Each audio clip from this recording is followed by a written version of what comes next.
Your tagline says boundaries aren't just protection, they're performance strategies. Can you explain that further for us? Yes. So what that means is that I'm going to give you an example. Stravinsky, a famous musician, said, "There is no music without silence." And what does that mean? Well, it means that if I put everything together, I get nothing because it's a blend of many things and no specific flavor, no specific form. So I need to generate boundaries in order to express that is my intention to put out into the world, and also to honor my needs. So there has different aspects to this.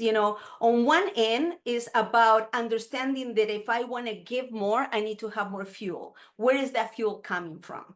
I need to make a decision and discernment where I want to extend myself more intentionally and where I have leverage, where I can limit my investment.